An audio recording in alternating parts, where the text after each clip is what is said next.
ਸਤਿ ਸ਼੍ਰੀ ਅਕਾਲ ਪੰਜਾਬੀ ਰੇਡੀਓ ਤੇ Punjabi TV USA. ਇਸ ਸਮੇਂ ਤੁਸੀਂ ਵੇਖ ਸੁਣ ਰਹੇ ਹੋ ਪ੍ਰੋਗਰਾਮ ਲੈ ਕੇ ਹਾਜ਼ਰ ਹਾਂ ਖਬਰ ਤੇ ਨਜ਼ਰ। ਖਬਰ ਤੇ ਨਜ਼ਰ ਪ੍ਰੋਗਰਾਮ ਦੇ ਵਿੱਚ ਦੇਸ਼ ਵਿਦੇਸ਼ ਦੇ ਨਾਲ ਜੁੜੀਆਂ ਹੋਈਆਂ ਅਹਿਮ ਖਬਰਾਂ ਤੇ ਪਾਈਦਾ ਚਾਨਣਾ ਤੇ ਸਾਡੇ ਨਾਲ ਸਾਥ ਹੁੰਦਾ ਹੈ ਸੀਨੀਅਰ ਪੱਤਰਕਾਰ ਮਿੰਟੂ ਗੁਰੂਸਰੀਆ ਜੀ ਦਾ। ਕਰਦੇ ਹਾਂ ਉਹਨਾਂ ਦਾ ਪ੍ਰੋਗਰਾਮ ਦੇ ਵਿੱਚ ਨਿੱਘਾ ਸਵਾਗਤ। ਬਹੁਤ ਬਹੁਤ ਸਵਾਗਤ ਹੈ ਜੀ।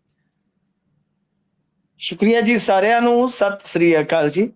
ਸਤਿ ਸ਼੍ਰੀ ਅਕਾਲ ਜੀ। ਅੱਜ ਦੇ ਪ੍ਰੋਗਰਾਮ ਦੇ ਸਪਾਂਸਰਸ ਦਾ ਧੰਨਵਾਦ ਕਰਦੇ ਚੱਲੀਏ। ਖਾਲਸਾ ਇੰਸ਼ੋਰੈਂਸ ਲੰਬੇ ਸਮੇਂ ਤੋਂ ਇੰਸ਼ੋਰੈਂਸ ਦੇ ਖੇਤਰ ਦੇ ਵਿੱਚ ਸੇਵਾਵਾਂ ਨਿਭਾ ਰਹੇ ਨੇ। ਤੁਸੀਂ ਵੀ ਸੰਪਰਕ ਕਰ ਸਕਦੇ ਹੋ। ਨੰਬਰ ਹੈ 408 272 2500। ਟਿਰਕਿਆਣਾ ਇਮੀਗ੍ਰੇਸ਼ਨ ਲਾ ਫਰਮ। ਜੇ ਟਿਰਕਿਆਣਾ ਹੋਣਾ ਨਾਲ ਸੰਪਰਕ ਕਰ ਸਕਦੇ ਹੋ ਕਿਸੇ ਵੀ ਤਰ੍ਹਾਂ ਦੀ ਇਮੀਗ੍ਰੇਸ਼ਨ ਦੇ ਬਾਬਤ ਸਲਾਹ ਕਰਨ ਦੇ ਲਈ। Krishan Dhanota, Yuba City, Baljinder Singh Nijjar, Woodland, ਲਿਊ ਵਾਲੇ ਟਰੱਕ ਵਾਸ਼ ਕਰਦੇ ਨੇ, ਆਇਲ ਚੇਂਜ ਕਰਦੇ ਨੇ, ਏਅਰ ਬ੍ਰੇਕਸ ਦਾ ਕੰਮ ਤਸੱਲੀ ਬਖਸ਼ ਕਰਦੇ ਨੇ। ਤੁਸੀਂ ਇਹਨਾਂ ਦੇ ਕੋਲੋਂ ਨਵੇਂ ਪੁਰਾਣੇ ਟਾਇਰ ਵੀ ਖਰੀਦ ਸਕਦੇ ਹੋ। ਲੋਕੇਸ਼ਨ ਸੈਂਟਾਨੇਲਾ ਦੀ ਹੈ। ਨਿੰਮਾ ਸਹੋਤਾ ਹੋਣਾ ਦਾ ਨੰਬਰ ਹੈ 209 277 0113। Jaswinder Singh Nagra, Roseville, Avtar Singh Singha, Yuba City, Baldev Singh Kang, Yuba City. ਬਹੁਤ ਬਹੁਤ ਧੰਨਵਾਦ ਹੈ ਇਹਨਾਂ ਸਾਰੇ ਸਪਾਂਸਰਸ ਦਾ। ਹੁਣ ਰੁਕ ਕਰਦੇ ਹਾਂ ਖਬਰਾਂ ਦਾ। ਮਿੰਟੂ ਜੀ, ਜੇਕਰ ਖਬਰਾਂ ਵੱਲ ਆਈਏ ਤਾਂ ਅੱਜ ਕੁੱਲ 5 ਜਗ੍ਹਾ ਦੇ ਉੱਪਰ ਚੋਣਾਂ ਦਾ ਰਿਜ਼ਲਟ ਆਇਆ ਹੈ। 4 ਰਾਜ ਤੇ 1 ਕੇਂਦਰ ਸ਼ਾਸਿਤ ਪ੍ਰਦੇਸ਼। ਉਦੋਂ ਇਲਾਵਾ 5 ਰਾਜਾਂ ਦੀਆਂ 7 ਉਹ ਸੀਟਾਂ ਵੀ ਸੀ ਜਿੱਥੇ ਬਾਈ ਇਲੈਕਸ਼ਨ ਹੋਈ ਹੈ। ਉਹਦੇ ਵਿੱਚ ਵੀ ਕਹਿੰਦੇ ਇਤਿਹਾਸ ਬਣਾਤਾ ਹੈ।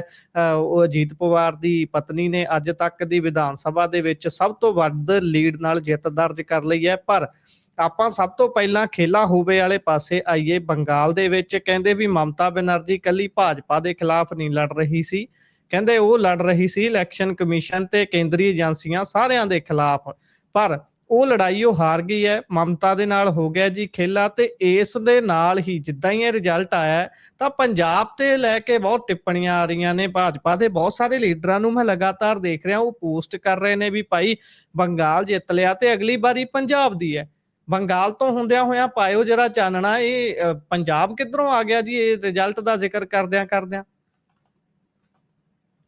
ਹਾਂ ਬਿਲਕੁਲ। ਪਹਿਲਾਂ ਅਸੀਂ ਇਸ ਵੇਲੇ ਦੀ ਜੇ ਸੂਰਤ-ਏ-ਹਾਲ ਤੇ ਜਾਈਏ ਕਿ ਜਿਹੜੇ ਰਾਜਾਂ ਦੇ ਵਿੱਚ ਅੱਜ ਰਿਜ਼ਲਟ ਆਇਆ ਉੱਥੇ ਕੀ ਬਣ ਰਿਹਾ, ਤਾਂ ਸਭ ਤੋਂ ਪਹਿਲਾਂ ਪੱਛਮੀ ਬੰਗਾਲ ਦੇ ਵਿੱਚ ਜਿਹੜਾ ਕਹਿ ਲਓ ਕਿ ਭਾਜਪਾ ਦਾ ਉਹ ਤੇ ਵਨ ਸਾਈਡਡ ਹੀ ਹੈਗੇ।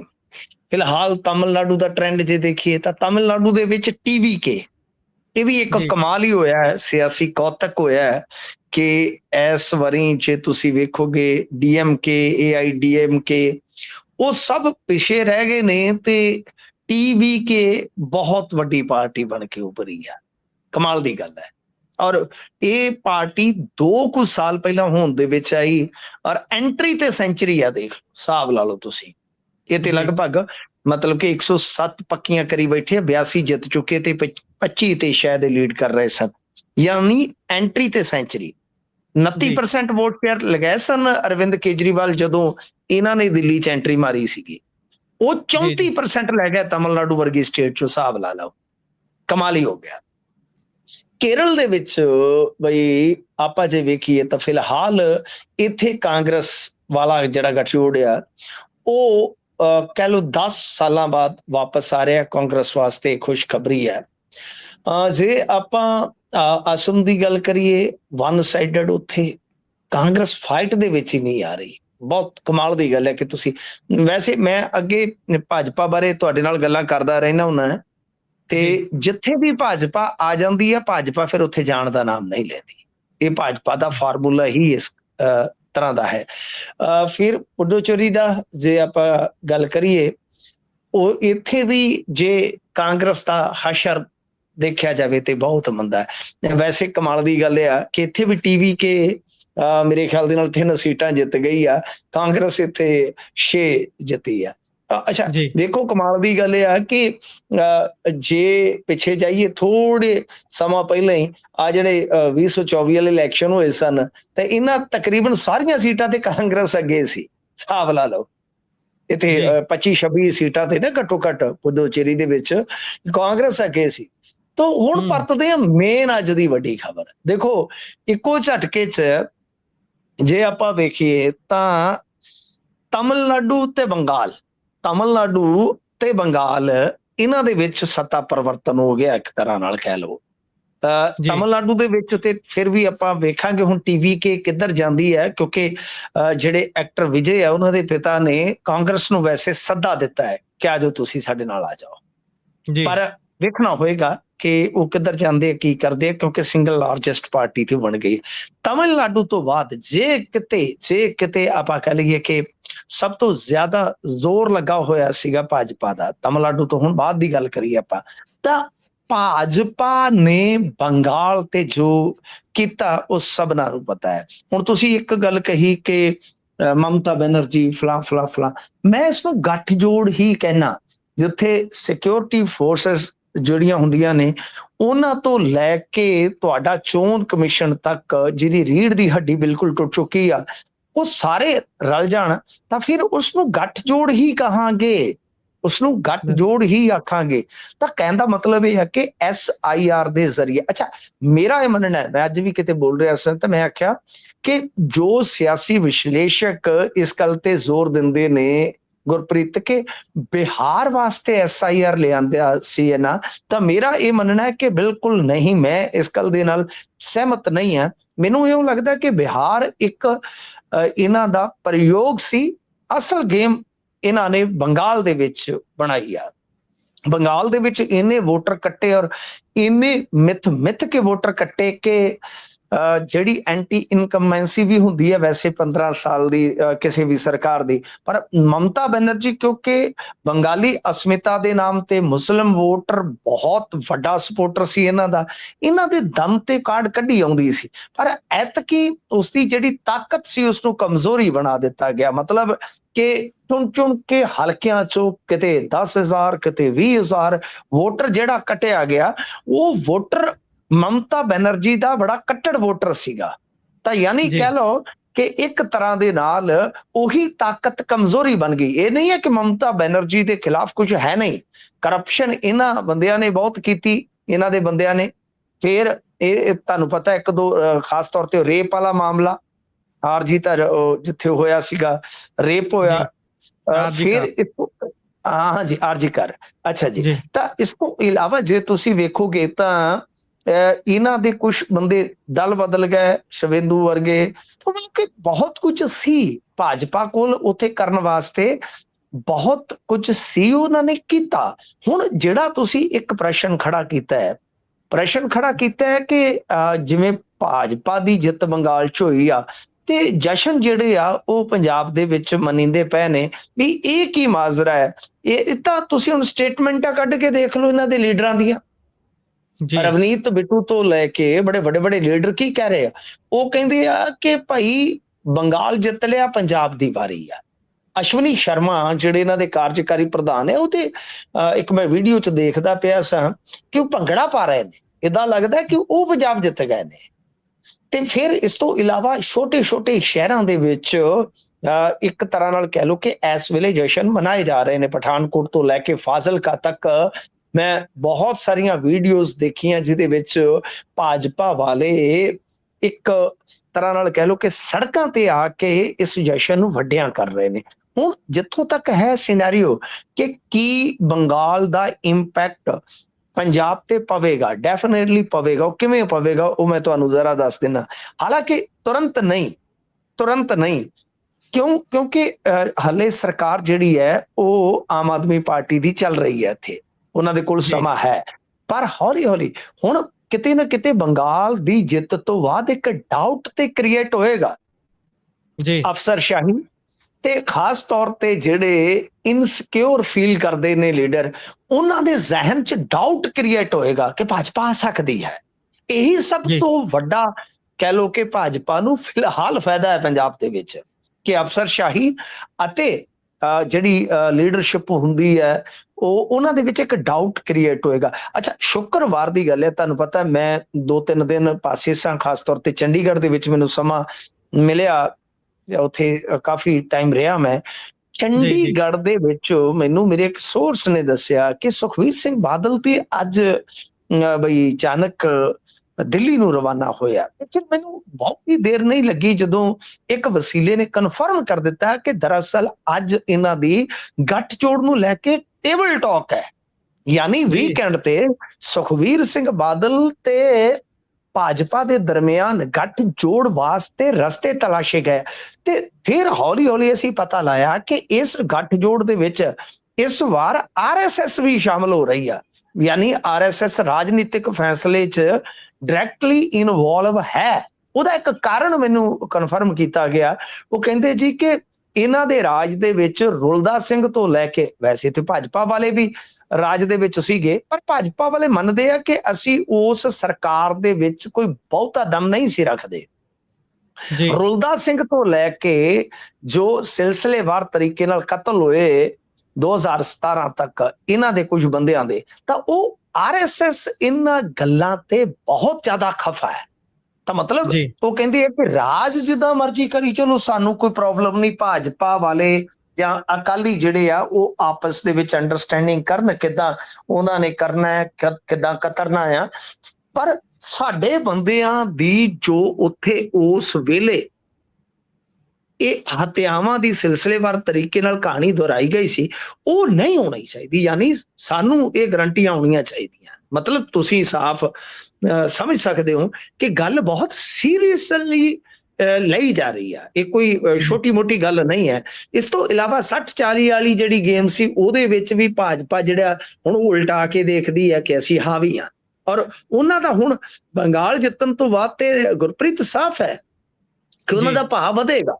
ਇਹਦੇ 'ਚ ਕੋਈ ਸ਼ੱਕ ਨਹੀਂ, ਕੋਈ ਦੋ ਰਾਏ ਨਹੀਂ ਹੈ ਸਰ, ਕਿ ਉਹ ਭਾਅ ਵਧੇਗਾ। ਸਿਆਸਤ ਦੇ ਵਿੱਚ ਵੈਟੇਜ ਦੀ ਬੜੀ ਵੈਲਿਊ ਹੁੰਦੀ ਆ। ਤਾਂ ਫਿਲਹਾਲ ਇਹ ਇੱਕ ਮੇਰੇ ਵਾਸਤੇ ਹੁਣ ਜਗਿਆਸਾ ਦਾ ਵਿਸ਼ਾ ਹੈ ਕਿ ਜਿਹੜੀ ਟੇਬਲ ਟਾਕ ਇਹਨਾਂ ਦੀ ਚੱਲੀ ਆ ਉੱਥੇ ਦਿੱਲੀ ਦੇ ਵਿੱਚ, ਕੀ ਉਹ ਕਿਸੇ ਤਣ ਪੱਤਣ ਲੱਗੀ ਆ?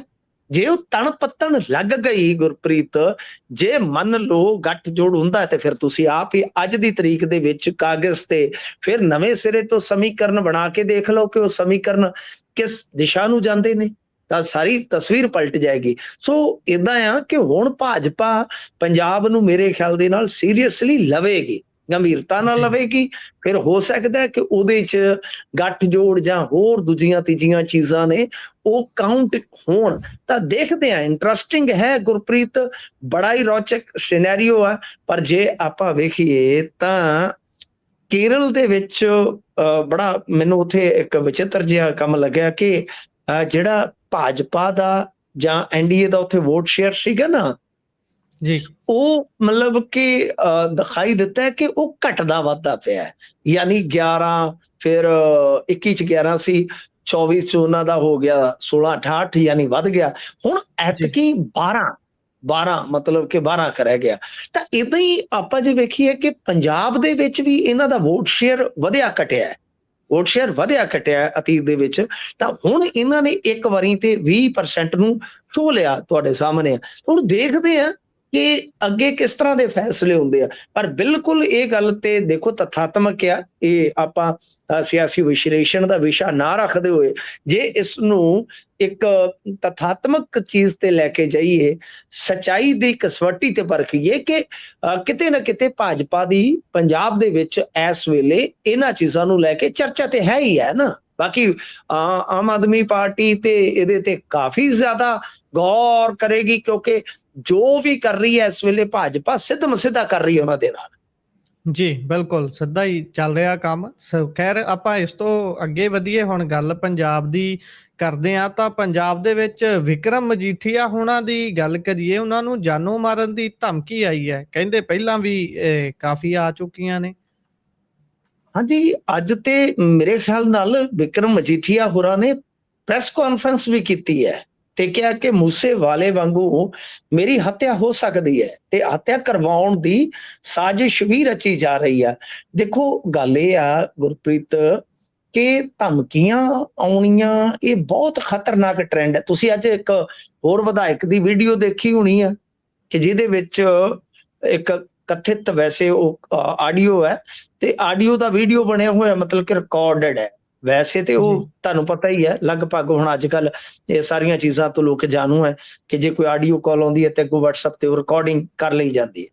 ਤਾਂ ਉਹਦੇ ਵਿੱਚ ਇੱਕ ਗੈਂਗਸਟਰ ਦੇ ਨਾਲ ਵਿਧਾਇਕ ਤੁਹਾਨੂੰ ਉਲਝਦੇ ਨਜ਼ਰ ਆਉਣਗੇ। ਪਰ ਜੇ ਉਹ ਸਾਰੀ ਆਡੀਓ ਵੇਖੋਗੇ ਤੁਸੀਂ ਤਾਂ ਉਸ ਆਡੀਓ ਦੇ ਵਿੱਚ ਤੇ ਲਲਕਾਰਿਆ ਜਾ ਰਿਹਾ ਇੱਕ ਦੂਜੇ ਨੂੰ। ਜੀ ਯਾਨੀ ਵਿਧਾਇਕ ਦਾ ਕੋਈ ਡਰ ਨਹੀਂ। ਔਰ ਗੈਂਗਸਟਰ ਇਹ ਕਹਿ ਰਿਹਾ ਕਿ 2 ਮਹੀਨਿਆਂ ਦੇ ਵਿੱਚ ਤੈਨੂੰ ਮਾਰਾਂਗੇ, ਵੀਡੀਓ ਪਾਵਾਂਗੇ, ਦੱਸਾਂਗੇ ਤੈਨੂੰ। ਜੀ ਤਾਂ ਮਤਲਬ ਕਿ ਸਿੱਧਮ ਸਿੱਧਾ ਕੰਮ ਚੱਲ ਰਿਹਾ। ਅੱਛਾ, ਮੁਹਾਲੀ ਦੇ ਵਿੱਚ ਕਾਰੋਬਾਰੀਆਂ ਨਾਲ ਗੱਲ ਹੋਈ, ਉਹ ਤੇ ਇੰਨਾ ਡਰੇ ਨੇ, ਤਰਵਕੇ ਨੇ ਕਿ ਗੱਲ ਹੀ ਛੱਡ ਦਿਓ, ਗੱਲ ਹੀ ਛੱਡ ਦਿਓ। ਜੀ ਇੱਕ ਕਾਰੋਬਾਰੀ ਨੇ ਤੇ ਮੈਨੂੰ ਹੈਰਾਨ ਕਰ ਦਿੱਤਾ, ਮੈਂ ਗੱਲ ਲਿਖੀ ਵੀ ਹੈ ਗੁਰਪ੍ਰੀਤ, ਕੇ ਉਹ ਕਹਿੰਦਾ ਕਿ ਪਹਿਲਾਂ ਤੇ ਮੈਨੂੰ ਗਨਮੈਨ ਨਹੀਂ ਮਿਲਿਆ, ਜੀ ਜੇ ਗਨਮੈਨ ਮਿਲਿਆ ਤੇ ਇੱਕ ਦਿਨ ਮੈਂ ਜਿਵੇਂ ਉਹ ਗਨਮੈਨ ਮਿਲਿਆ ਤੇ ਉਹਨੂੰ ਲੈ ਕੇ ਬੈਂਕ ਗਿਆ ਤੇ ਬੈਂਕ ਤੋਂ ਬਾਹਰ ਨਿਕਲਿਆ ਤੇ ਇੱਕ ਦੋ ਪੁਲਿਸ ਦੀ ਵਰਦੀ ਚ ਤੇ 2-3 ਉਦਾਂ ਸਿਵਲ ਦੇ ਵਿੱਚ ਉਹ ਮੇਰੇ ਗਨਮੈਨ ਨੂੰ ਗੁੱਛੀ ਕਰੀ ਬੈਠੇ ਸਨ। ਜਦੋਂ ਮੈਂ ਭੱਜ ਕੇ ਦੂਜਾ ਵੈਪਨ ਲੈ ਕੇ ਗਿਆ, ਇੱਕ ਉਹਨੂੰ ਦਿੱਤਾ ਸੀ, ਇੱਕ ਆਪਦਾ ਜਿਹੜਾ ਦੂਜਾ ਵੈਪਨ ਸੀ ਉਹ ਲੈ ਕੇ, ਮੈਂ ਖਬਰਦਾਰ ਖਬਰਦਾਰ ਖਬਰਦਾਰ, ਮੇਰਾ ਗਨਮੈਨ ਛੱਡੋ, ਗਨਮੈਨ। ਉਹਨੇ ਕਿਹਾ ਤੈਨੂੰ ਵਿੱਚ ਮਾਰਾਂਗੇ ਚੁੱਕ ਕੇ। ਇਹ ਗਨਮੈਨ ਇਹਨੂੰ ਤੇ ਅਸੀਂ ਲੱਭਦੇ ਫਿਰਦੇ ਆ। ਪੁਲਿਸ ਆਪਦੇ ਪੁਲਿਸ ਵਾਲੇ ਨੂੰ ਕਹਿੰਦੇ ਕਿ ਇਹ ਗੈਂਗਸਟਰਾਂ ਨਾਲ ਰਲਿਆ ਹੋਇਆ ਤੇ ਸਰਕਾਰੀ ਪਿਸਟਲ ਦੇ ਨਾਲ ਹੀ ਇਹਨਾਂ ਨੇ ਗੱਡੀ ਖੋਈ ਆ। ਉਹ ਕਹਿੰਦਾ ਮੈਂ ਤੇ ਤਰਫਕ ਗਿਆ ਸਰ, ਮੈਂ ਤੇ ਮਿੰਨਤਾਂ ਦੇ ਨਾਲ ਆਪਦਾ ਉਹ ਕਿਹਾ ਵੀ ਮੇਰਾ ਪਿਸਟਲ ਤੇ ਦੇ ਦਿਓ। ਉਹਨਾਂ ਨੇ ਲਾਇਸੈਂਸ ਵਗੈਰਾ ਦੇਖ ਕੇ ਕਹਿੰਦਾ ਮੇਰਾ ਪਿਸਟਲ ਤੇ ਦੇ ਦਿੱਤਾ। ਘਰ ਦੇ ਮੈਨੂੰ ਪੁੱਛਦੇ ਕਿ ਗਨਮੈਨ ਕਿੱਧਰ ਗਿਆ, ਮੈਂ ਕਿਹਾ ਵੀ ਉਹ ਤੇ ਪੁਲਿਸ ਲੈ ਗਈ ਆ। ਉਹ ਕਹਿੰਦੇ ਚੰਗਾ ਬੰਦਾ ਤੂੰ ਗਨਮੈਨ ਹੀ ਖਵਾ ਕੇ ਆ ਗਿਆ। ਉਹਨੇ ਆਖਿਆ ਜੇ ਗਨਮੈਨ ਨਾ ਖੋਇਆ ਜਾਂਦਾ ਤੇ ਉਹਨੇ ਤੁਹਾਡੇ ਤੋਂ ਖਵਾ ਦੇਣਾ ਸੀ ਮੈਨੂੰ। ਜਿਹੜਾ ਜਿਹੋ ਜਿਹਾ ਗਨਮੈਨ ਮਿਲਿਆ ਉਹ ਯਮਦੂਦ ਦਾ ਝੋਟਾ ਹੀ ਮਿਲ ਗਿਆ ਸੀ ਮੈਨੂੰ, ਗਨਮੈਨ ਕਾਹਦਾ ਮਿਲਿਆ। ਤੇ ਤੁਸੀਂ ਹਿਸਾਬ ਲਾ ਲਓ ਕੀ ਚੱਲੀ ਜਾਂਦਾ। ਤੁਹਾਨੂੰ ਨਹੀਂ ਲੱਗਦਾ ਕਿ ਇੱਕ ਨਾਟਕ? ਅੱਛਾ, ਇਹਦੇ ਵਿੱਚ ਤੇ ਹੁਣ ਪੁਲਿਸ ਵਾਲਿਆਂ ਦੀ ਵੀ ਬਦਨਾਮੀ ਆ। ਪੁਲਿਸ ਵਾਲੇ ਜਿਹੜੇ ਉਹਨਾਂ ਦੀ ਬਦਨਾਮੀ ਹੋ ਰਹੀ ਹੈ। ਕੁਝ ਪੁਲਿਸ ਵਾਲੇ ਕਹਿੰਦੇ ਕਿ ਰਲੇ ਨੇ, ਜਿਵੇਂ ਮੰਨ ਲਓ ਕੋਈ 30 ਲੱਖ ਦੀ ਕਾਲ ਆਈ ਆ, ਉਹ ਵਿੱਚ ਸੈਟਿੰਗ ਕਰਾ ਦਿੰਦੇ ਆ 20 ਲੱਖ ਚ। ਇਹ ਬਿਜ਼ਨਸ ਬਣ ਗਿਆ ਗੁਰਪ੍ਰੀਤ। ਇਹ ਬਹੁਤ ਸੰਜੀਦਾ ਵਿਸ਼ਾ ਹੈ, ਬਹੁਤ ਹੀ ਸੰਜੀਦਾ ਵਿਸ਼ਾ ਹੈ। ਤੇ ਇਸ ਸੰਜੀਦੇ ਵਿਸ਼ੇ ਤੇ ਠੀਕ ਆ, ਜੇ ਪੋਲੀਟੀਸ਼ੀਅਨ ਨੂੰ ਇਸ ਤਰ੍ਹਾਂ ਸਿੱਧਮ ਸਿੱਧੀ ਧਮਕੀ ਆ ਰਹੀ ਹੈ, ਇਹਦਾ ਮਤਲਬ ਪਤਾ ਕੀ ਨਿਕਲਦਾ ਹੈ ਕ੍ਰਾਈਮ ਦੀ ਦੁਨੀਆ ਚ? ਕਿ ਉਨੀ ਹੀ ਦਹਿਸ਼ਤ ਆਮ ਬੰਦੇ ਦੇ ਹਿਰਦੇ ਚ ਜ਼ਿਆਦਾ ਵੱਧਦੀ ਆ ਕਿ ਬਈ ਇੱਥੇ ਮਜੀਠੀਏ ਨੂੰ ਸਿੱਧੀ ਧਮਕੀ, ਇੱਥੇ ਗਿਆਸਪੁਰਾ ਨੂੰ ਸਿੱਧੀ ਧਮਕੀ, ਤਾਂ ਇੱਥੇ ਰਾਜਾ ਵੜਿੰਗ ਨੂੰ ਸਿੱਧੀ ਧਮਕੀ, ਤਾਂ ਫਿਰ ਬਚੇਗਾ ਕੌਣ? ਤਾਂ ਮਤਲਬ ਕਿ ਪਬਲਿਕ ਦੇ ਸੀਨੇ ਦੇ ਵਿੱਚ ਉਹ ਡਰ ਜਿਹੜਾ ਹੋਰ ਵੀ ਗਹਿਰ ਗੰਭੀਰ ਹੋ ਜਾਂਦਾ ਹੈ। ਤਾਂ ਬਹੁਤ ਹੀ ਕਸੂਤੀ ਸਥਿਤੀ ਹੋਈ ਪਈ ਆ ਵੱਡੇ ਸ਼ਹਿਰਾਂ ਦੇ ਵਿੱਚ ਤੇ ਲੋਕ ਤਰਾ ਪੈ ਕਰਦੇ ਨੇ ਜੀ। ਜੀ ਆਪਾਂ ਇਸ ਤੋਂ ਅੱਗੇ ਜੇਕਰ ਵਧੀਏ ਤਾਂ ਉਧਰ ਪਾਠਕ ਦਾ ਦਾਅਵਾ ਹੈ, ਕਹਿੰਦੇ ਭਾਈ ਵੀ ਮੈਨੂੰ ਪਰਚਿਆਂ ਵਾਲੀ ਕਾਪੀ ਤਾਂ ਹਲੇ ਤੱਕ ਮਿਲੀ ਨਹੀਂ। ਮੈਂ ਕੀ ਕਹਾਂ? ਨਹੀਂ, ਉਹ ਤੇ ਪੰਜਾਬ ਪੁਲਿਸ ਮਿਲਣ ਗਈ ਸੀ, ਉਹ ਮਿਲਿਆ ਹੀ ਨਹੀਂ, ਉਹ ਤੇ ਨਿਕਲ ਗਿਆ ਬਹਿ ਕੇ। ਉਹ ਕੀ ਪਤਾ ਕਾਪੀ ਦੇਣ ਆਏ ਹੋਣ। ਹਾਂਜੀ, ਉਹੀ ਤੇ ਮੈਂ ਕਿਹਾ ਕਿ ਪੰਜਾਬ ਪੁਲਿਸ ਹੀ ਮਿਲ ਗਈ ਜਦੋਂ। ਉਹ ਜਿਵੇਂ ਕੋਈ ਕਹਿੰਦਾ ਕਿਸੇ ਜਾ ਕੇ ਸਾਈਕਲ ਮਾਰਿਆ ਕਿਸੇ ਨੇ ਚੱਡਿਆਂ ਚ, ਉਹਨੇ ਘੰਟੀ ਨਹੀਂ ਮਾਰੀ, ਉਹ ਜਿਹੜੀ ਟੱਲੀ ਲੱਗੀ ਹੁੰਦੀ ਹੈ, ਉਹਨੇ ਜਦੋਂ ਵਿੱਚ ਸਾਈਕਲ ਹੀ ਮਾਰਤਾ 700 ਦਾ ਲਿਆ ਕੇ, ਤੇਰੇ ਤੇ ਟੱਲੀ ਦੀ ਕੋਈ ਕਸਰ ਰਹਿ ਗਈ ਹੈ ਦੱਸ? ਆਹ ਵੀ ਜਦੋਂ ਪੰਜਾਬ ਪੁਲਿਸ ਹੀ ਆ ਗਈ ਤੇ ਭਾਈ ਫਿਰ ਪਰਚੇ ਦੀ ਕਾਪੀ ਦੀ ਕਸਰ ਰਹਿ ਗਈ ਕੋਈ? ਅੱਛਾ, ਗੱਲ ਇਹ ਹੈ ਕਿ ਆਪਾਂ ਗੱਲ ਥੋੜੀ ਜਿਹੀ ਸ਼ੋਈ ਸੀਗੀ। ਤੁਸੀਂ ਵੇਖੋ ਕਿ ਜਿਹੜੀ ਇਹ ਡਰੀ ਹੋਈ ਆਮ ਆਦਮੀ ਪਾਰਟੀ ਭਾਜਪਾ ਤੋਂ, ਇਹ ਹੁਣ ਬਿਲਕੁਲ ਹੀ ਡਰਾ ਰਹੀ ਆ ਵਿਧਾਇਕਾਂ ਨੂੰ। ਯਾਨੀ ਜੇ ਤੁਸੀਂ ਵੇਖੋਗੇ ਗੁਪਤਾ ਜਿਹੜੇ ਹੈ ਉਹਨਾਂ ਤੇ ਕਾਰਵਾਈ ਪੰਜਾਬ ਪ੍ਰਦੂਸ਼ਣ ਕੰਟਰੋਲ ਬੋਰਡ ਦੇ ਜ਼ਰੀਏ ਅੱਜ ਸ਼ਾਇਦ ਹਾਈ ਕੋਰਟ ਦੇ ਵਿੱਚ ਸੁਣਵਾਈ ਵੀ ਹੋਈ ਆ, ਫੈਸਲਾ ਰਾਖਵਾਂ ਰੱਖ ਲਿਆ ਗਿਆ। ਤੇ ਇਹ ਤੋਂ ਇਲਾਵਾ ਮੈਨੂੰ ਜਿੰਨਾ ਕੁਝ ਸੁਣਨ ਨੂੰ ਮਿਲਿਆ ਹੈ ਕਿ ਜਿਹੜੀ ਕੈਬਨਿਟ ਦੀ ਮੀਟਿੰਗ ਸੀ, ਕੈਬਨਿਟ ਦੀ ਮੀਟਿੰਗ 'ਚ ਤੁਹਾਨੂੰ ਪਤਾ ਹੈ ਨਾ ਕਿ ਕੱਲ ਸ਼ਿਕਾਇਤ ਵੀ ਹੋਈ ਆ ਕਿ ਚੀਫ ਸੈਕਟਰੀ ਦਾ ਅਪਮਾਨ ਕੀਤਾ ਗਿਆ, ਰਾਜਪਾਲ ਨੂੰ ਸ਼ਿਕਾਇਤ ਕੀਤੀ ਭਾਜਪਾ ਨੇ। ਉਹਦੇ ਵਿੱਚ ਅਸਲ 'ਚ ਕੀ ਹੋਇਆ ਕਿ ਮਮਿਕਰੀ ਕੀਤੀ ਗਈ ਆ ਭਗਵੰਤ ਮਾਨ ਵੱਲੋਂ। ਮੈਨੂੰ ਉਹ ਬਹੁਤ ਠੋਸ ਇੱਕ ਵਸੀਲੇ ਨੇ ਦੱਸਿਆ ਕਿ ਉਹ ਮਮਿਕਰੀ ਕੀਤੀ ਗਈ ਸੀ ਚੀਫ ਸੈਕਟਰੀ ਸਾਹਿਬ ਦੀ। ਤਾਂ ਇਸੇ ਕੈਬਨਿਟ ਦੇ ਵਿੱਚ ਕੁਝ ਐਸਾ ਹੋਇਆ, ਦੇਖੋ ਮੈਂ ਪੁਸ਼ਟੀ ਨਹੀਂ ਕਰ ਸਕਦਾ, ਮੈਨੂੰ ਕੋਈ ਇਹਦੇ ਤੇ ਮਿਲਿਆ ਨਹੀਂ ਹੈ ਸਬੂਤ ਕੋਈ ਹਾਲ ਦੀ ਘੜੀ, ਕਿਉਂਕਿ ਮੈਂ ਖਬਰਾਂ ਤੋਂ 2-3 ਦਿਨ ਦੂਰ ਰਿਹਾ ਗੁਰਪ੍ਰੀਤ। ਦੇਖੋ ਉਹ ਵੀ ਵਜ੍ਹਾ ਹੈ ਕਿ ਕਹਿੰਦੇ ਆ ਕਿ ਕੁਝ ਐਸਾ ਫੈਸਲਾ ਲਿਆ ਗਿਆ ਹੈ, ਜੋ ਲਿਆ ਗਿਆ ਤਾਂ ਪੂਰਾ ਦਸਤਾਵੇਜ਼ ਮਿਲ ਜਾਏਗਾ, ਕੋਈ ਤੁਹਾਨੂੰ ਔਖਾ ਨਹੀਂ ਹੈ, ਤੁਸੀਂ ਲੱਭ ਲਓਗੇ ਕਿ ਉਹਦੇ ਨਾਲ ਸ਼ਾਇਦ ਮਿੱਤਲ ਕੇ ਵਿਦਿਅਕ ਅਦਾਰੇ ਦੀ ਵੀ ਚੂੜੀ ਟੈਟ ਹੋ ਸਕਦੀ ਹੈ। ਅੱਛਾ, ਫਿਰ ਇਹ ਤੋਂ ਇਲਾਵਾ ਹਰਭਜਨ ਸਿੰਘ ਦੀ ਤੇ ਸਿਕਿਉਰਿਟੀ ਜਿਹੜੀ ਆ ਉਹ ਵਾਪਸ ਲੈ ਲਈ ਗਈ। ਜੀ ਤਾਂ ਯਾਨੀ ਜਿੰਨਿਆਂ ਨੂੰ ਸੇਕ ਲਾਇਆ ਜਾ ਸਕਦਾ ਉਹ ਦੱਬ ਕੇ ਲਾ ਰਹੇ ਆ ਕਿ ਇਹ ਟੁੱਟ ਕੇ ਵਿਧਾਇਕ ਜਿਹੜੇ ਆ, ਜੇ ਕੋਈ ਸੋਚਦਾ ਕਿ ਉਧਰ ਚਲੇ ਜਾਵਾਂਗਾ ਤਾਂ ਉਹਨਾਂ ਦੇ ਮਨਾਂ ਦੇ ਵਿੱਚ ਡਰ ਪੈਦਾ ਹੋਵੇ। ਇਹ ਸਾਰੀ ਹੂੰ ਜਿਹੜੀ ਵਿਉਂਤ ਹੈ ਨਾ। ਅੱਛਾ, ਪਾਠਕ ਦਾ ਇਹਨਾਂ ਨੂੰ ਕੀ ਡਰ ਸੀਗਾ ਗੁਰਪ੍ਰੀਤ? ਪਾਠਕ ਤੇ ਜਿਹੜੇ ਦੋ ਮਾਮਲੇ ਦਰਜ ਕੀਤੇ ਗਏ ਨੇ, ਇੱਕ ਸ਼ਾਇਦ ਭ੍ਰਿਸ਼ਟਾਚਾਰੀ ਦਾ, ਇੱਕ ਹੈਗਾ ਸ਼ੋਸ਼ਣ ਦਾ। ਉਹਦਾ ਇੱਕ ਵੱਡਾ ਕਾਰਨ ਹੈ, ਵੱਡਾ ਕਾਰਨ ਗੁਰਪ੍ਰੀਤ ਇਹ ਹੈ ਕਿ ਪਾਠਕ ਦੇ ਕੋਲ ਡਾਟਾ ਹੈ, ਪਾਠਕ ਦੇ ਕੋਲ ਹੀ ਕਹਿ ਲੋ ਕਿ ਗੋਟੀਆਂ ਨੇ। ਗੋਟੀਆਂ ਦਾ ਮਤਲਬ ਕਿ ਸੰਗਠਨ ਦੇ ਵਿੱਚ, ਪਾਰਟੀ ਦੇ ਵਿੱਚ ਬੜੇ ਵੱਡੇ ਵੱਡੇ ਅਹੁਦਿਆਂ ਤੇ ਇਹਨਾਂ ਦੇ ਆਪਣੇ ਬੰਦੇ ਬਿਠਾਏ ਬੈਠੇ ਹੋਏ ਆ। ਯਾਨੀ ਇਹ ਇੱਕ ਤਰ੍ਹਾਂ ਨਾਲ ਕਹਿ ਲੋ ਕਿ ਪ੍ਰਸ਼ਾਂਤ ਕਿਸ਼ੋਰ ਸੀ ਆਮ ਆਦਮੀ ਪਾਰਟੀ ਦਾ, ਤਾਂ ਹੁਣ ਜੀ ਉਹ ਪੰਜਾਬ 'ਚ ਜੇ ਆਉਂਦਾ ਤੇ ਖੇਡ ਖਰਾਬ ਕਰ ਸਕਦਾ। ਜੀ ਉਹਦਾ ਬਣਿਆ ਬਿਲਕੁਲ ਬਣਾਇਆ ਇੱਕ ਇੰਜੀਨੀਅਰ ਹੈ ਨਾ ਭਾਜਪਾ ਲਈ, ਜੀ ਸਮਝੋ ਤੁਸੀਂ। ਤਾਂ ਉਹ ਕੀ ਆ ਕਿ ਪਰਚਿਆਂ ਨਾਲ ਪਾਠਕ ਦੀ ਐਂਟਰੀ ਬੰਦ ਹੋ ਗਈ ਪੰਜਾਬ ਦੇ ਵਿੱਚ, ਇਸ਼ਕ ਦੀ ਗਲੀ ਵਿੱਚ ਨੋ ਐਂਟਰੀ। ਤਾਂ ਉਹ ਮਤਲਬ ਕਿ ਇਹ ਵੀ ਤੇ ਹੈ ਨਾ। ਅੱਛਾ, ਇਹਦੇ ਵਿੱਚ ਜਿਹੜੀ ਡਰ ਦੀ ਗੱਲ ਆਮ ਆਦਮੀ ਪਾਰਟੀ ਵਾਸਤੇ ਇੱਕ ਹੋ ਰਿਹਾ ਉਹ ਇਹ ਆ ਕਿ ਇਹ ਜਿਹੜੇ ਮੈਂਬਰ ਪਾਰਲੀਮੈਂਟ ਗਏ ਆ, ਇਹਨਾਂ ਨੂੰ ਭਾਜਪਾ ਦੇ ਨਾਲ ਰਲਾਉਣ ਵਿੱਚ 4 ਵੱਡੇ ਪੁਲਿਸ ਅਫਸਰਾਂ ਦਾ ਬੜਾ ਆਲਾ ਰੋਲ ਰਿਹਾ। 2 ਸਾਬਕਾ ਡੀਜੀਪੀ ਨੇ ਤੇ 2 ਮੌਜੂਦਾ ਨੇ ਇਸ ਵੇਲੇ। ਤਾਂ ਮਤਲਬ ਕਿ ਇਹ ਤਾਂ ਧਰਤੀ ਤੇ ਜਿੱਦਾਂ ਕਹਿ ਲਈਏ ਕਿ ਉੱਤੇ ਖਲੋਤੇ ਆ ਜਿਹੜੇ ਆਮ ਆਦਮੀ ਪਾਰਟੀ ਵਾਲੇ, ਉਹ ਸਿਆਸੀ ਜ਼ਮੀਨ ਨੂੰ ਹਿਲਾ ਗਈਆਂ ਨੇ ਇਹ ਖਬਰਾਂ ਕਿ ਯਾਰ ਇਹ ਬਣ ਕੀ ਗਿਆ। ਵੀ ਏਦਾਂ ਵੀ ਗੇਮਾਂ ਲੱਗਦੀਆਂ ਨੇ। ਸੋ ਬਹਰਹਾਲ ਸੰਦੀਪ ਪਾਠਕ ਕਹਿ ਰਿਹਾ ਕਿ ਮੇਰੇ ਕੋਲ ਤੇ ਪਰਚੇ ਦੀ ਕਾਪੀ ਨਹੀਂ ਆਈ, ਤੇ ਬਿਲਕੁਲ ਪਰਚੇ ਦੀ ਕਾਪੀ ਤੇ ਕਿਸੇ ਕੋਲ ਵੀ ਹੈ ਨਹੀਂ। ਤੁਸੀਂ ਮੈਨੂੰ ਦੱਸੋ FIR ਦੀ ਕਾਪੀ ਕਿਹਦੇ ਕੋਲ ਆ? ਨਾ ਉਹ ਆਨਲਾਈਨ ਆ, ਨਾ ਲੈਣਾ ਨਾ ਦੇ। ਹਾਂਜੀ, ਉਹ ਜਨਤਕ ਹੀ ਨਹੀਂ ਹੋਈ। ਤਾਂ ਬਹੁਤ ਇਹਨਾਂ ਦਾ ਕਹਿ ਲੋ ਕਿ ਇਸ ਵੇਲੇ ਗਹਿ ਗੱਡ ਮੁਕਾਬਲਾ ਚੱਲ ਰਿਹਾ। ਭਾਜਪਾ ਅਤੇ ਆਮ ਆਦਮੀ ਪਾਰਟੀ ਬਹੁਤ ਸ਼ਹਿਮਾਤ ਦਾ ਖੇਡ ਖੇਡਦੀ ਨਜ਼ਰ ਆ ਰਹੀ ਹੈ। ਹਰ ਪਾਰਟੀ ਜਿਹੜੀ ਇਹਨਾਂ ਦੇ ਵਿੱਚ ਜਿਹੜੀ ਲੱਗੀ ਹੋਈ ਹੈ ਦੌੜ। ਜੀ ਜੀ ਅੱਗੇ ਵਧੀਏ ਤਾਂ ਉਧਰ ਸੰਧਵਾ ਸਾਹਿਬ ਨੂੰ ਅਕਾਲ ਤਖਤ ਸਾਹਿਬ ਤੇ ਤਲਬ ਕੀਤਾ ਗਿਆ। ਹਾਲਾਂਕਿ ਇਹ ਤਲਬ ਨਹੀਂ ਕੀਤਾ ਗਿਆ, ਵੀ ਕਹਿੰਦੇ ਵਿਚਾਰ ਗੋਸ਼ਟੀ ਕਰਨੀ ਹੈ ਇਹ ਜਿਹੜਾ ਕਾਨੂੰਨ ਹੈ ਉਹਦੇ ਤੇ। ਚਲੋ ਵਿਚਾਰ ਗੋਸ਼ਟੀ ਵੀ ਹੋਵੇ, ਪਰ ਜੇ ਕਿਸੇ ਨੂੰ ਸੱਦਿਆ ਗਿਆ ਤਾਂ ਉਹ ਆਪਾਂ ਕਵਾਂਗੇ ਸ੍ਰੀ ਅਕਾਲ ਤਖਤ ਸਾਹਿਬ ਤੇ ਜੋ ਸਦਾ ਭੇਜਿਆ ਗਿਆ ਤਾਂ ਉਹਨੂੰ ਕੀ ਕਹੀਏ। ਮੇਰੇ ਖਿਆਲ ਦੇ ਨਾਲ ਸ਼ਬਦ ਜਿਹੜਾ ਢੁਕਵਾਂ ਤੇ ਇਹੀ ਬਣਦਾ। ਬਾਕੀ ਵੇਖੋ ਇਹ ਕਿਹਾ ਜਾ ਰਿਹਾ ਸੀ ਨਾ ਵੀ ਕਮੇਟੀ ਵੱਲੋਂ ਤਲਬ ਕੀਤਾ ਗਿਆ ਜਾਂ ਫਿਰ ਜਥੇਦਾਰ ਗੜਗੱਜ ਹੋਣਾ ਨੇ ਉਹਨਾਂ ਨੂੰ ਤਲਬ ਕੀਤਾ।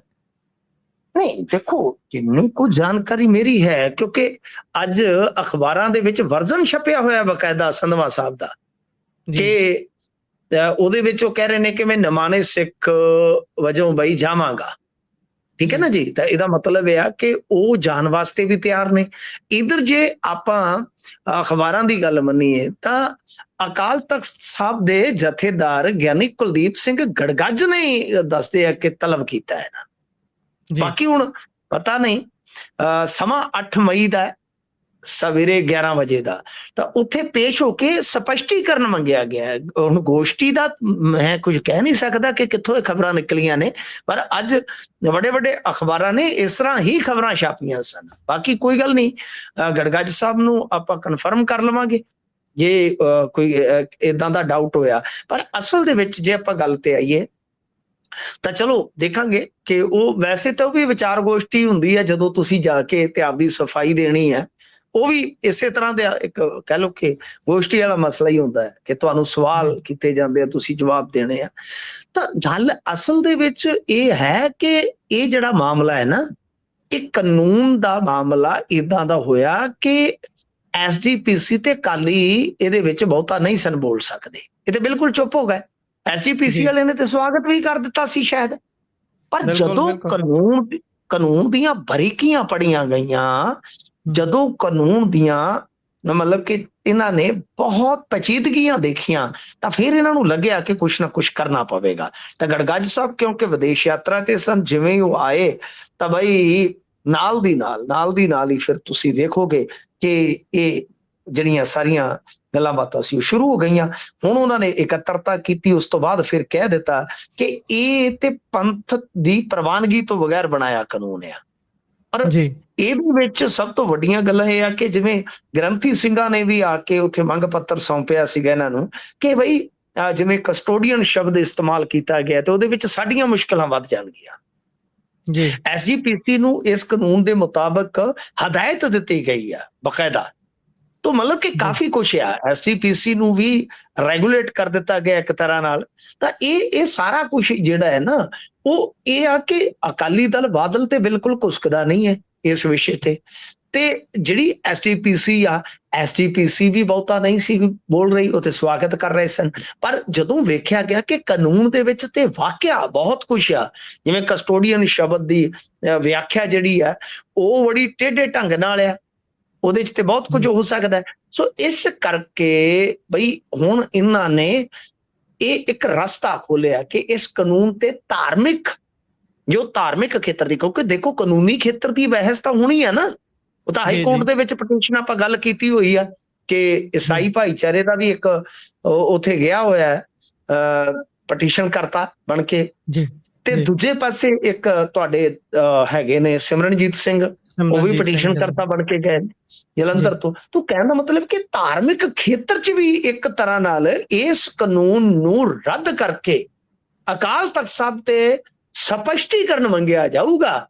ਮੈਨੂੰ ਨਹੀਂ ਲੱਗਦਾ ਵਿਚਾਰ ਗੋਸ਼ਟੀ ਤੇ ਸਪਸ਼ਟੀਕਰਨ ਮੰਗਿਆ ਜਾਊਗਾ ਕਿ ਇਹਨਾਂ ਚੀਜ਼ਾਂ ਦਾ ਜਵਾਬ ਦਿਓ ਤੁਸੀਂ ਕਿ ਇਹ ਕਾਨੂੰਨ ਕਿੱਦਾਂ। ਅੱਛਾ, ਮੈਂ ਵਾਰ-ਵਾਰ ਇੱਕ ਗੱਲ ਕਹਿੰਦਾ ਸੀਗਾ, ਤੁਸੀਂ ਯਾਦ ਕਰੋ ਕਿ ਮਾਨ ਸਾਹਿਬ ਕਾਹਲੀ ਕਰ ਰਹੇ ਆ। ਅਕਤੂਬਰ 'ਚ ਵੀ ਮੈਂ ਕਿਹਾ ਸੀਗਾ, ਬਾਅਦ ਦੇ ਵਿੱਚ ਵੀ, ਕਿ ਤੁਹਾਨੂੰ ਚਲੋ ਦੂਜੇ ਜਿਹੜੇ ਸੀਗੇ ਬਈ ਲੀਡਰ ਉਹ ਧਾਰਮਿਕ ਖੇਤਰ ਦੇ, ਉਹ ਤੇ ਤੁਸੀਂ ਬੁਲਾ ਲਏ, ਚਲੋ ਕੋਈ ਗੱਲ ਨਹੀਂ ਹੈ ਜੀ, ਠੀਕ ਹੋ ਗਿਆ।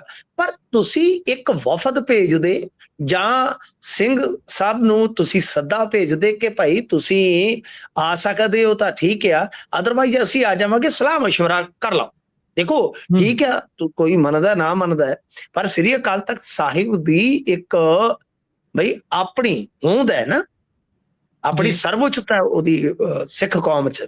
ਸੋ ਇਸ ਵਾਸਤੇ ਇਹਨਾਂ ਨੇ ਇਹ ਕੰਮ ਥੋੜਾ ਜਿਹਾ ਧਾਰਮਿਕ ਤੌਰ ਤੇ ਟੇਢਾ ਕਰ ਲਿਆ। ਤੇ ਹੁਣ ਗੜਗੱਜ ਸਾਹਿਬ ਨੇ ਮੈਨੂੰ ਲੱਗਦਾ ਕਿ ਇਸ ਮਾਮਲੇ ਦੇ ਵਿੱਚ ਕੋਈ ਨਾ ਕੋਈ ਆਦੇਸ਼ ਜ਼ਰੂਰ ਕਰ ਦੇਣਾ ਹੈ ਜੀ। ਜੀ ਆਪਣੇ ਧਾਮੀ ਸਾਹਿਬ ਜਿਹੜੇ, ਉਹਨਾਂ ਨੇ ਤਾਂ ਇਸ ਤੇ ਲਿਖ ਵੀ ਦਿੱਤਾ ਸੀ ਜਦੋਂ ਇਹ ਕਾਨੂੰਨ ਨੂੰ ਪਾਸ ਹੋ ਗਿਆ, ਮਾਨਤਾ ਪੂਰੀ ਮਿਲ ਗਈ ਸੀ, ਪਾਸ ਹੋ ਗਿਆ ਸੀ। ਉਹਨਾਂ ਨੇ ਫਿਰ ਮੀਟਿੰਗ ਦੇ ਵਿੱਚ ਇਸ ਗੱਲ ਦੀ ਮਾਫੀ ਮੰਗੀ ਹੈ ਤੇ ਉਹਨਾਂ ਨੇ ਉਸ ਤੋਂ ਬਾਅਦ ਕਿਹਾ ਵੀ ਭਾਈ ਮੈਂ ਜਿਵੇਂ ਵੀ ਆਪਾਂ ਫੈਸਲਾ ਕਰਾਂਗੇ ਉਵੇਂ ਹੀ ਚੱਲੂਗਾ। ਇੱਧਰ ਭਗਵੰਤ ਮਾਨ ਹੋਣੀ ਤਾਂ ਸ਼ੁਕਰਾਨਾ ਯਾਤਰਾ ਕੱਢਣ ਨੂੰ ਪੂਰੇ ਤਿਆਰ ਨੇ। ਸ਼ਾਇਦ ਇਸ ਦੇ ਲਈ ਵੀ ਅਕਾਲੀ ਦਲ ਨੂੰ ਲੱਗਦਾ ਹੋਊਗਾ ਵੀ ਭਾਈ ਇਹ ਤਾਂ ਸਿਆਸੀ ਲਾਹਾ ਲੈਣ ਲਈ ਬਿਲਕੁਲ ਤਿਆਰ ਨਹੀਂ, ਇਹਦੀ ਤਾਂ ਗੱਲ ਹੋਰ ਪਾਸੇ ਨੂੰ ਚਲੇ ਜਾਊਗੀ ਤੇ ਕੁਝ ਕਰਨਾ ਚਾਹੀਦਾ। ਸ਼ਾਇਦ ਇੱਕ ਇਹ ਵੀ ਪੱਖ ਇਹਦਾ ਹੋ ਸਕਦਾ। ਇਹ ਬਿਲਕੁਲ ਦੇਖੋ, ਆਮ ਆਦਮੀ, ਮੈਂ ਡੇ 1 ਤੋਂ ਕਹਿ ਰਿਹਾ ਵਾਂ ਕਿ ਗੁਰਪ੍ਰੀਤ ਅਸਲ ਦੇ ਵਿੱਚ ਬਈ ਜਿਹੜੀਆਂ ਸਿਆਸਤ ਦੇ ਵਿੱਚ ਇਸ ਤਰ੍ਹਾਂ ਦੀਆਂ ਚੀਜ਼ਾਂ ਹੁੰਦੀਆਂ ਨੇ ਆਪਾਂ ਨੂੰ ਪਤਾ ਹੀ ਆ। ਤਾਂ ਕਹਾਣੀ ਇਹ ਆ ਕਿ ਆਮ ਆਦਮੀ ਪਾਰਟੀ ਦੇ ਕੋਲ ਬਹੁਤਾ ਕੁਝ ਨਹੀਂ ਸੀਗਾ ਸਿੱਖਾਂ ਨੂੰ, ਤੇ ਇਹਨਾਂ ਨੇ ਬਹੁਤਾ ਜ਼ਿਆਦਾ ਖੁਸ਼ ਕੀਤਾ ਹੀ ਨਹੀਂ ਕਿਸੇ ਵੀ ਮੌਕੇ ਤੇ ਜੇ ਕਹਿ ਲਈਏ। ਤਾਂ ਇਸ ਕਰਕੇ ਮੈਨੂੰ ਤੇ ਇਉਂ ਹੀ ਲੱਗਦਾ ਜੀ ਕਿ ਇਸ ਮਾਮਲੇ ਦੇ ਵਿੱਚ ਵੇਖੋ, ਹੁਣ ਸ਼ੁਕਰਾਨਾ ਯਾਤਰਾ, ਇੱਕ ਮਿੰਟ ਗੱਲ ਸੁਣੋ, ਜੇ ਕੱਲ ਨੂੰ ਕਾਨੂੰਨ ਨੂੰ ਸਟੇ ਕਰ ਦਿੱਤਾ ਗਿਆ ਫਿਰ ਸ਼ੁਕਰਾਨਾ ਕਾਹਦਾ? ਬਿਲਕੁਲ। ਤਾਂ ਮਤਲਬ ਕਿ ਸ਼ੁਕਰਾਨਾ ਯਾਤਰਾ ਦਾ ਮਤਲਬ ਹੀ ਇਹ ਆ ਕਿ ਲੋਕਾਂ ਦੇ ਵਿੱਚ ਜਾ ਕੇ ਦੱਸਿਆ ਜਾਵੇ ਕਿ ਅਸੀਂ ਕਾਨੂੰਨ ਬਣਾਤਾ। ਯਾਨੀ ਲੋਕ ਪੁਰਾਣੀ ਜਿਹੜੀ ਇਹਨਾਂ ਦੀ ਕਹਿ ਲੋ ਕਿ ਬਿਆਨਬਾਜ਼ੀ ਆ ਜਾਂ ਇਹਨਾਂ ਦੇ ਵਾਅਦੇ ਸੀਗੇ, ਉਹ ਸਾਰਿਆਂ ਤੋਂ ਧਿਆਨ ਹਟਾ ਕੇ ਉਹ ਕਹਿਣ ਕਿ ਵਾਕਿਆ ਇਹਨਾਂ ਨੇ ਬਹੁਤ ਅੱਛਾ ਕੰਮ ਕੀਤਾ। ਤਾਂ ਇਹਦੇ 'ਚ ਸਿਆਸੀ ਮਫਾਦ ਤੇ ਜ਼ਰੂਰ ਹੈ, ਇਹਦੇ 'ਚ ਕੋਈ ਸ਼ੱਕ ਹੀ ਨਹੀਂ। ਬਿਲਕੁਲ ਬਿਲਕੁਲ। ਅੱਗੇ ਚੱਲੀਏ ਤਾਂ ਉਧਰ ਚੀਨੀ ਕੁੱਬਾਹੜੀ ਜਿਹੜਾ ਮੁੰਡੇ ਦਾ ਕਤਲ ਹੋਇਆ ਸੀ ਜਿਮ ਦੇ ਬਾਹਰ, ਤੇ ਉਸ ਮਾਮਲੇ ਦੇ ਵਿੱਚ ਇੱਕ ਲੇਡੀ ਗ੍ਰਿਫਤਾਰ ਹੋਈ ਹੈ। ਲੇਡੀ ਵੀ ਮਾੜੇ ਮੋਟੇ ਨਹੀਂ ਦੱਸੇ ਜਾਂਦੇ, ਕਹਿੰਦੇ ਇੱਕ ਅਫਸਰ ਦੇ ਕਰੀਬੀ ਨੇ। ਹਾਂਜੀ, ਭਰਜਾਈ ਆ ਅਫਸਰ ਦੀ, ADGP ਰੈਂਕ ਦੇ ਅਫਸਰ ਦੀ ਭਰਜਾਈ ਆ, ਤੇ ਰਾਏ ਸਾਹਿਬ ਨਾਂ ਵੀ ਆ ਰਿਹਾ। ਦੇਖੋ ਗੱਲ ਇਹ ਆ ਕਿ ਅਸਲ ਦੇ ਵਿੱਚ ਨਾ ਇਹ ਜਿਹੜਾ ਰੌਲਾ ਸੀਗਾ ਉੱਥੇ ਮੁਹਾਲੀ ਤੇ ਆਮ ਹੀ ਉੱਥੇ ਲੋਕ ਗੱਲਾਂ ਪੈ ਕਰਦੇ ਸਨ। ਮੁਹਾਲੀ ਦੇ ਵਿੱਚ ਇਹ ਗੱਲਾਂ ਮੈਂ ਸੁਣੀਆਂ ਨੇ ਖੁਦ। ਇਹ ਗੱਲ ਕਰਦਿਆਂ ਨੂੰ ਇੱਕ ਕਾਰੋਬਾਰੀ ਮਿਲਿਆ, ਨੌਜਵਾਨ ਕਾਰੋਬਾਰੀ ਤੁਹਾਡੀ ਉਮਰ ਦਾ, ਉਹਨੇ ਮੈਨੂੰ ਖੁਦ ਕਹਾਣੀ ਦੱਸੀ। ਉਹਨੇ ਕਿਹਾ ਕਿ ਵੀਰੇ ਆਹ ਕਹਾਣੀ ਆ ਵਿੱਚ, ਕਮਾਲ ਦੀ ਗੱਲ ਆ, ਉਹਨੇ ਇਹੀ ਗੱਲ ਦੱਸੀ ਸੀ ਕਿ ਇਹਦੇ ਵਿੱਚ ਇੱਕ ਏਡੀਜੀਪੀ ਦੀ ਭਰਜਾਈ ਆ, ਇਹ ਕੋਈ ਸੌਦਾ ਸੀਗਾ, ਉਹ ਜ਼ਮੀਨ ਦਾ ਰੌਲਾ ਸੀਗਾ। ਫਿਰ ਉਹਦੇ ਵਿੱਚ ਇੱਕ ਪ੍ਰਾਪਰਟੀ ਡੀਲਰ ਦੇ ਜ਼ਰੀਏ ਬਾਹਰ ਬੈਠੇ ਗੈਂਗਸਟਰ ਦੇ ਨਾਲ ਡੀਲ ਹੋਈ ਕਿ ਇਹਨੂੰ ਮਰਵਾਓ। ਫਿਰ ਉਸ ਤੋਂ ਬਾਅਦ ਕਤਲ ਹੋਇਆ ਚੀਨੀ ਕੁਬਾਹੜੀ ਦਾ, ਜਿਸਨੇ ਪੂਰਾ ਚੰਡੀਗੜ੍ਹ ਦਹਿਲਾ ਕੇ ਰੱਖ ਦਿੱਤਾ, ਮੋਹਾਲੀ ਦਹਿਲਾ ਕੇ ਰੱਖ ਦਿੱਤਾ, ਪੰਜਾਬ ਦਹਿਲਾ ਕੇ ਰੱਖ ਦਿੱਤਾ। ਤੇ ਇਹ ਤੋਂ ਇਲਾਵਾ ਜੇ ਤੁਸੀਂ ਵੇਖੋਗੇ ਜੀ ਕਿ ਆਪਾਂ ਪੂਰੇ ਪੰਜਾਬ ਦੇ ਵਿੱਚ ਇਹਦੀ ਚਰਚਾ ਹੋਈ। ਲਿਹਾਜ਼ਾ ਮਸਲਾ ਜਿਹੜਾ ਹੈ ਨਾ ਗੁਰਪ੍ਰੀਤ, ਉਹ ਇਹੋ ਆ ਕਿ ਇਸ ਕਤਲ ਦੇ ਨਾਲ ਉੱਥੇ ਕਾਰੋਬਾਰੀਆਂ ਨੂੰ ਹੋਰ ਵੀ ਥ੍ਰੈਟਾਂ ਆਈਆਂ ਨੇ। ਤਾਂ ਇਹਦੇ ਵਿੱਚ ਇੱਕ ਚੀਜ਼ ਹੋਰ ਵੀ ਵੇਖਣਯੋਗ ਹੈ ਕਿ ਇਹਨੂੰ ਕ੍ਰਾਈਮ ਬ੍ਰਾਂਚ ਚੰਡੀਗੜ੍ਹ ਨੇ ਗ੍ਰਿਫਤਾਰ ਕੀਤਾ ਹੈ, ਇਸ ਲੇਡੀ ਨੂੰ। ਤੇ ਕਮਾਲ ਦੀ ਗੱਲ ਇਹ ਆ ਕਿ ਪੰਜਾਬ ਦਾ ਮੀਡੀਆ ਇਸ ਖਬਰ ਨੂੰ ਨਹੀਂ ਦਿਖਾ ਰਿਹਾ।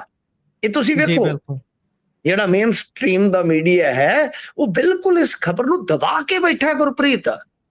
ਬਿਲਕੁਲ ਇਹ ਕੁਝ ਚੱਲ ਰਿਹਾ ਜੀ। ਇਸੇ ਦੇ ਨਾਲ ਪ੍ਰੋਗਰਾਮ ਦਾ ਸਮਾਂ ਇੱਥੇ ਹੀ ਸਮਾਪਤ ਹੁੰਦਾ ਹੈ। ਤੁਸੀਂ ਜੁੜੇ ਜਾਣਕਾਰੀਆਂ ਸਾਂਝੀਆਂ ਕੀਤੀਆਂ, ਬਹੁਤ ਬਹੁਤ ਧੰਨਵਾਦ ਜੀ। ਧੰਨਵਾਦ।